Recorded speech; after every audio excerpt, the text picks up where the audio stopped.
ഈ ബജറ്റിൽ എന്തുകൊണ്ട് ശബരിമലയുമായി ബന്ധപ്പെട്ട പ്രഖ്യാപനം ഉണ്ടാകുന്നില്ല? ഒരു കാര്യം, ഈ പമ്പയുടെ ശുചീകരണവുമായി ബന്ധപ്പെട്ട് എന്ത് പദ്ധതി എന്ന കാര്യത്തിൽ ചോദ്യം അതല്ല. ഇനിയിപ്പോൾ അതൊക്കെ ചെറിയ കാര്യങ്ങളാണ്, പിന്നീട് പ്രഖ്യാപിക്കുന്നതാണെങ്കിൽ അങ്ങനെ. ഇപ്പോൾ പക്ഷേ അതിവേഗ റെയിൽ പദ്ധതിയുമായി ബന്ധപ്പെട്ട് എന്തുകൊണ്ട് ഒരു പ്രഖ്യാപനം ഉണ്ടാകുന്നില്ല? അങ്ങേയും അമ്പരിപ്പിച്ചോ കാര്യമായ പരിഗണന ഇല്ലാത്തതുകൊണ്ട്?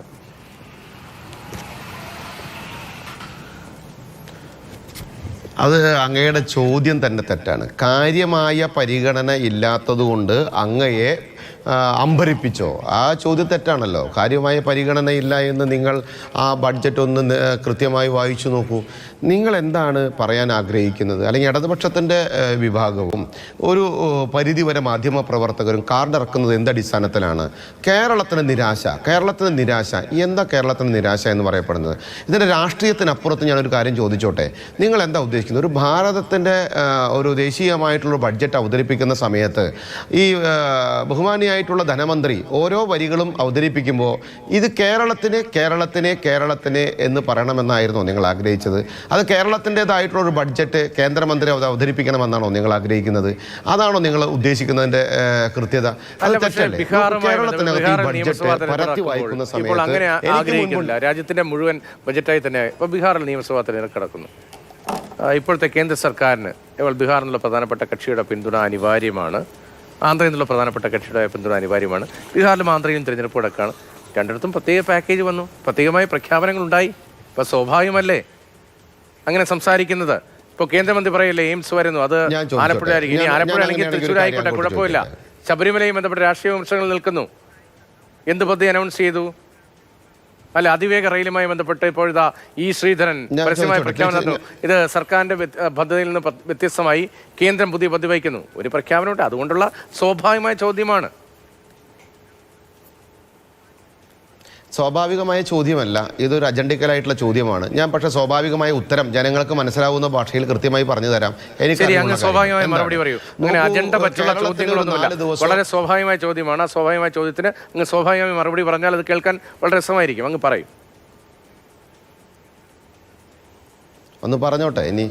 അതായത് കേരളത്തിൽ 4 ദിവസമോ 10 ദിവസമോ അപ്പുറത്തേക്ക് അല്ലെങ്കിൽ റെയിൽ ബഡ്ജറ്റ് വരുന്ന സമയത്തോ അല്ലെങ്കിൽ ഈ ബഡ്ജറ്റുമായി വരുന്ന സമയത്തോ വേണമെന്നുണ്ടെങ്കിൽ കേന്ദ്ര സർക്കാരിന് അങ്ങനെ ഒരു തെരഞ്ഞെടുപ്പ് സ്റ്റണ്ട് ക്രിയേറ്റ് ചെയ്യണമെങ്കിലും മാധ്യമങ്ങളെ കൈകാര്യം ചെയ്യുന്ന ശൈലിയിലേക്ക്, എന്ന് പറഞ്ഞാൽ മാധ്യമങ്ങൾക്ക് കൃത്യമായിട്ട് പറയാൻ പറ്റുന്ന രീതിയിലേക്ക് ആകണമായിരുന്നുവെങ്കിൽ ഈ 4 ട്രെയിൻ തൊട്ട് മുമ്പേ കൊടുത്തത് ഈ സമയത്ത് കൊടുത്താൽ മാതിരിയായിരുന്നില്ല. അപ്പോൾ നിങ്ങൾക്ക് പറയാമായിരുന്നല്ലോ, കൃത്യമായിട്ട് കേരളത്തെ ചേർത്ത് നിർത്തി എന്ന് നിങ്ങൾക്ക് കാർഡടിക്കാമായിരുന്നില്ലേ? അങ്ങനെയുള്ള രാഷ്ട്രീയ അജണ്ട അതിനകത്ത് ഇല്ലെന്ന് അതിന് മുൻപ് തന്നെ ഇല്ല 4 ട്രെയിൻ പ്രഖ്യാപിച്ചത്, ഈ കേരളത്തിൽ കൊടുത്തത്.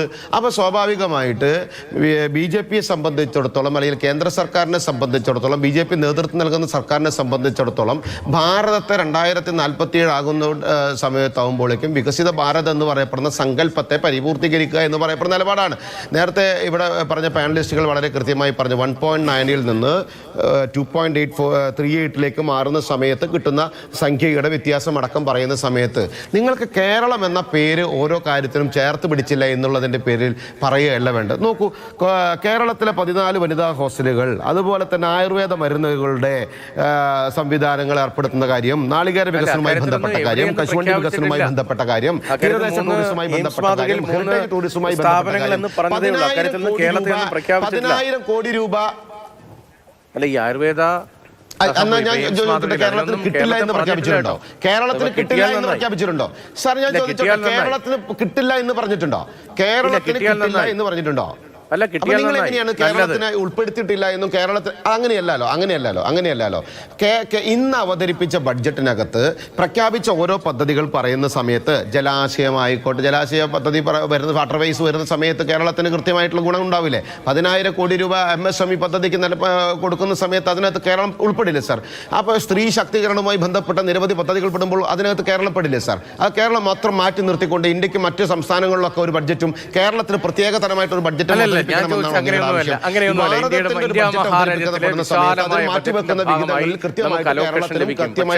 നമ്മൾ ഉന്നയിച്ച കാര്യങ്ങൾ എന്തുകൊണ്ട് ഇപ്പോൾ നോക്കൂ, തിരുവനന്തപുരത്ത് BJPയുടെ നേതൃത്വത്തിൽ ഒരു പുതിയ നഗരസഭാ ഭരണം വന്നു.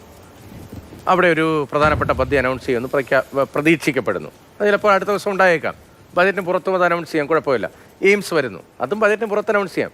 പക്ഷേ ഇപ്പോൾ തിരുവനന്തപുരത്ത് ഇപ്പോഴേ ഭരണം വന്നുള്ളൂ, അടുത്ത ദിവസം വന്നോട്ടെ, കുഴപ്പമില്ല. പക്ഷേ എയിംസൊക്കെ എത്ര കാലമായി സംസ്ഥാന സർക്കാർ കോഴിക്കോട് കിനാറിൽ സ്ഥലം കണ്ടെത്തിയില്ലേ? നിങ്ങളുടെ കേന്ദ്രമന്ത്രിയായ സുരേഷ് ഗോപി പറയുന്നില്ലേ ആലപ്പുഴയിൽ വേണം, ഇല്ലെങ്കിൽ തമിഴ്നാട്ടിൽ പോകട്ടെ എന്ന് പറഞ്ഞതല്ലേ? അതല്ല, കുഴപ്പമില്ല, ഞാൻ അങ്ങനെയല്ല ഉദ്ദേശിച്ചത്, തൃശ്ശൂർ വരട്ടെ എന്ന് പറഞ്ഞതല്ലേ? അതും ബജറ്റ് പുറത്ത് ചെയ്യാം. ഇതെന്താ ബജറ്റിന് മുൻപ് ചെയ്യാൻ കഴിയാതെ പോയത്? ബജറ്റിലും ഇല്ലല്ലോ. ശബരിമലയും ബന്ധപ്പെട്ട് ഇത്ര രൂക്ഷമായ വിമർശനം കേൾക്കേണ്ടി വരികയല്ലേ? ശബരിമല ആരാധനാ കേന്ദ്രമല്ലേ? എന്തുകൊണ്ടാണ് ശബരിമലയുമായി ബന്ധപ്പെട്ട് പമ്പാ നവീകരണവുമായി ബന്ധപ്പെട്ടൊരു പ്രത്യേക പ്രഖ്യാപനത്തെ നിങ്ങൾക്ക് ഇടപെടാൻ കഴിയാതെ പോകുന്നത്? സ്വാഭാവിക ചോദ്യമല്ലേ? ശബരിമലയിൽ മുൻപേ കൊടുത്ത 100 കോടി രൂപ ലാപ്സാക്കി കളഞ്ഞ സർക്കാരിന്റെ ഒരു കെടുകാര്യസ്ഥതയെ കുറിച്ച് മാതൃഭൂമി ഒരു ദിവസം ഫീച്ചർ ചെയ്തതിന് ശേഷം സംസ്ഥാന സർക്കാർ പണം ലാപ്സാക്കിയെങ്കിൽ അതുകൊണ്ടാണോ പണം അനുവദിക്കാത്ത? അതുകൊണ്ടാണോ ബജറ്റ് പ്രഖ്യാപനം ഇടാത്തത്? ഇപ്പോൾ കേന്ദ്രമന്ത്രിമാരായ 2 പേർ കേരളത്തിൽ നിന്നുണ്ട്, അവരവിടെ ഉണ്ടല്ലോ. അപ്പോൾ വിമർശനം സ്വാഭാവികമാണ്. അതിന് മുന്നിൽ പ്രത്യേകമായ അജണ്ടയുടെ കേന്ദ്രമന്ത്രിമാർ 8 പേരുണ്ടായിരുന്ന ചരിത്രവും ഇപ്പോഴത്തെ കാലഘട്ടവും ഒന്നും മടങ്ങ് പൈസയാണ് ഈ കാലഘട്ടത്തിൽ കേന്ദ്രം സംസ്ഥാനത്തിന് കൊടുത്തിരുന്നത് എന്നൊന്നും അങ്ങ് താരതമ്യം ചെയ്യുമ്പോൾ അല്ല, 2 ഉണ്ടായിരുന്ന സമയത്ത് 8 ഉണ്ടായിരുന്ന കാലഘട്ടത്തിൽ കൊടുത്തതിൽ നിന്ന് 2 ഉണ്ടായിരുന്ന കാലഘട്ടത്തിൽ കൊടുത്തത് എത്ര മടങ്ങായിരുന്നുവെന്ന് താരതമ്യം ചെയ്യാനും കൂടി അങ്ങ് ഉത്തരവാദിത്തം കാണിക്കണമല്ലോ.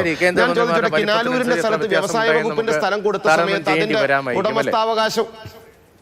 അതിന്റെ ഉടമസ്ഥാവകാശവുമായിട്ടുള്ള തർക്കം തീർന്നോ? കിനാലൂരിലെ സ്ഥലത്തിന്റെ വ്യവസായ വകുപ്പുമായിട്ടുള്ള ഉടമസ്ഥാവകാശം ഉണ്ടായിരുന്ന തർക്കം തീർന്നോ? ആ തീർത്തു കൊടുക്കേണ്ട ഉത്തരവാദിത്തം കേന്ദ്ര സർക്കാരിനാണോ കേരള സർക്കാരിനാണോ? അതും കൂടി അങ്ങ് പറയണ്ടേ? അങ്ങ് ഇന്ന് അവതരിപ്പിച്ച ബഡ്ജറ്റിനകത്ത് കേരളത്തിന് കിട്ടുന്ന ഗുണങ്ങളെക്കുറിച്ച് ചർച്ച ചെയ്യാൻ കൂടി ഇതിനകത്തൊരു 10 മിനിറ്റ് മാറ്റിവെക്കണ്ടേ? നോക്കൂ, ദേശീയമായിട്ട് അല്ലെങ്കിൽ ഭാരതത്തിന്റെ ഒരു കൃത്യമായിട്ടുള്ള ബഡ്ജറ്റ് വരുന്ന സമയത്ത് അതിൽ പ്രഖ്യാപിക്കപ്പെടുന്ന 300ഓളം അല്ലെങ്കിൽ 400ഓളം പദ്ധതികൾ പ്രഖ്യാപിക്കുമ്പോൾ ആ പ്രഖ്യാപിക്കുന്ന പദ്ധതികളുടെ നിരവധി പദ്ധതികളുടെ ഗുണഭോക്താക്കളാകാൻ കേരളവും തയ്യാറെടുക്കണ്ടേ? കേരളത്തിനകത്ത് അതിനകത്ത് കൃത്യമായ പ്രൊജക്ട് ഉണ്ടാക്കണ്ടേ? അത് കേരളത്തേക്കും കൂടി ഗുണകരമാകണ്ടേ? കശുവണ്ടി വ്യവസായ മേഖലയിൽ ഗുണകരമായ പ്രവർത്തനമില്ലേ? ഖാദി വ്യവസായ മേഖലയിൽ ഗുണകരമായ പ്രവർത്തനമില്ലേ? ആയുഷ് ഭാരതിന്റെ ഭാഗമായിട്ട് ആയുഷിന്റെ വലിയ ഇത് വരുന്ന സമയത്ത് കേരളത്തിന് ഗുണകരമാവില്ലേ? ആയുർവേദ സെക്ടർ കേരളത്തിന് ഗുണകരമാകില്ലേ? വാട്ടർ വേസ്റ്റിന്റെ ഭാഗത്ത് കേരളത്തിന് ഗുണകരമാകില്ലേ? തീരദേശ പ്രവർത്തനം കേരളത്തിന് ഗുണകരമാകില്ലേ? ധാതു സംരക്ഷണത്തിന്റെ ഭാഗമായി നടക്കുന്ന പദ്ധതിയിൽ കേരളത്തിന് ഗുണകരമാവില്ലേ? ചെറുകിട വ്യവസായത്തിന്റെ കാര്യത്തിൽ കേരളത്തിന് ഗുണകരമാകില്ലേ? വനിതകളുടെ പദ്ധതികളുടെ ഭാഗത്തിൽ കേരളത്തിന് ഗുണകരമാകില്ല. അപ്പൊ ഈ കാര്യങ്ങളൊക്കെ കേരളത്തിന് ഗുണകരമാകില്ല എന്ന് വായിക്കുന്നിടത്താണ് നിങ്ങളുടെ തെറ്റ്. അവിടെ വായിക്കുന്നിടത്തായിരിക്കാം തെറ്റ്. പക്ഷേ നിങ്ങൾ സ്വാഭാവികമായും BJP പ്രവർത്തകരെ കൂടി ബോധ്യപ്പെടുത്തണം, കേട്ടോ? പിന്നെ ഞാൻ ചോദിക്കട്ടെ, 16ാം ധനകാര്യ കമ്മീഷന്റെ എല്ലാം അംഗീകരിക്കുന്ന സമയത്ത് കേരളത്തിന് കിട്ടാൻ പോകുന്ന വലിയ ഗുണം, അപ്പൊ ഇത്ര കാലം ആഗ്രഹിച്ചിരുന്ന അത് വലിയ കാര്യം കിട്ടുമ്പോ അതിന് ബഹുമാനിക്കേണ്ട ഉത്തരവാദിത്വം കൂടിയില്ലേ നമുക്ക്? അത് നിരാശാജനകം രാഷ്ട്രീയപരമായിട്ടുള്ള കാര്യമല്ലല്ലോ അതിനകത്ത് കാണേണ്ടത്. അല്ല, അങ്ങ് പറഞ്ഞ വിമർശനത്തോടും ആ പോയിന്റോട് ഞാൻ യോജിക്കുന്നു. 16ാം ധനകാര്യ കമ്മീഷനുമായി ബന്ധപ്പെട്ട് ഇനി കുറെ കൂടി അതിനകത്ത് കുറച്ചുകൂടി വ്യക്തത വരേണ്ടതുണ്ട് എന്ന് ഞാൻ മനസ്സിലാക്കുന്നു.